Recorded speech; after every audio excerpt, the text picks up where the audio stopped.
পরিচিতি সভার সম্মানিত সভাপতি জনাব আলমগীর হোসেন উপস্থিত আছেন,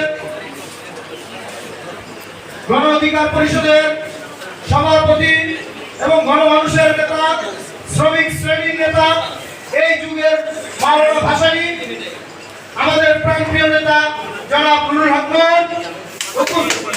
উপস্থিত আছেন, শ্রমিক অধিকার পরিষদের কেন্দ্রীয় সাধারণ সম্পাদক জনাব সোহেল সম্পদ উপস্থিত আছেন,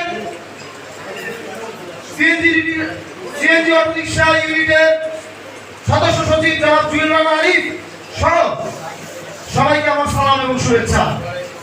সংগ্রামী উপস্থিতি, আমাদের এই পরিচিতি সভা শুরু থেকে এখন পর্যন্ত আপনারা যে ধৈর্যের এবং শৃঙ্খলার পরিচয় দিয়েছেন, এই ধৈর্য এবং শৃঙ্খলা প্রমাণ করে যে বাংলাদেশে এই শ্রমিক নেতৃত্বে যদি রাষ্ট্র পরিচালিত হয়, তাহলে এই তথাকথিত যারা আমাদের শ্রমিক শ্রেণীকে যারা উপেক্ষা করে, তাদের চাইতে ইনশাআল্লাহ আমরা ধৈর্য এবং শৃঙ্খলার সাথে পরিচালনা করতে পারবো ইনশাআল্লাহ। আমরা এখানে কিছু যৌক্তিক দাবি তুলে ধরেছি, আপনারা বিভিন্ন ফেসবুকগুলোতে দেখছেন, আপনারা দেখছেন এই যৌক্তিক দাবিগুলোর মধ্যে অন্যতম একটা দাবি হচ্ছে নীতি নির্ধারণী পর্যায়ে শ্রমজীবী মানুষের প্রতিনিধি নিশ্চিত করতে হবে।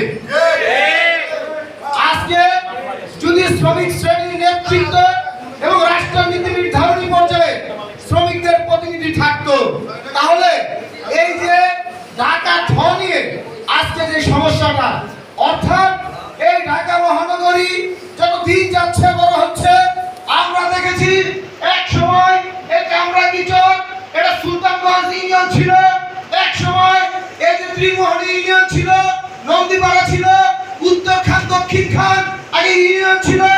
আমরা দেখেছি এই মিরপুরের অধিকাংশ জায়গা ছিল ইউনিয়ন পরিষদের মধ্যে।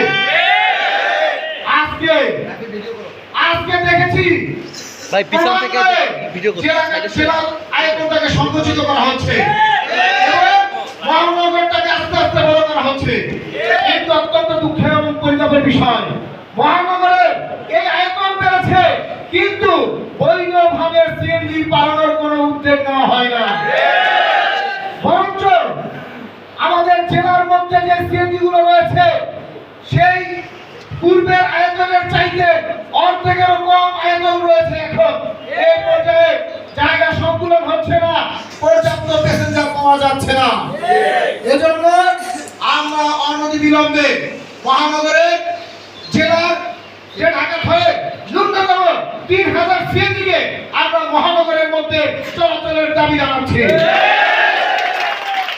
আমরা এই যে আজকে মহানগরের মধ্যে যে দাবি জানাই, এই দাবি জানানো লাগতো না যদি অন্তত সরকারের নীতি নির্ধারণী পর্যায়ে এই শ্রমিক শ্রেণীর একজন প্রতিনিধি থাকতো, তাহলে আজকে রাস্তা ঘাটে সভা সমাবেশ করে আমাদের দাবি জানানো লাগতো না। সংগ্রামী উপস্থিতি, আপনারা দেখেছেন কিছুদিন পূর্বে বাইপাইলে 3 দিন রাস্তা অবরোধ করা ছিল একটি পোশাক কারখানার বেতনের দাবিতে, কিন্তু কারো কোনো মাথা ব্যথা দেখিনি। আমরা জনগণের চরম দুর্ভোগ দেখেছি। আমরা তখন দাবি করেছিলাম, এই শ্রমিকের যদি আজকে প্রতিনিধি থাকতো, সে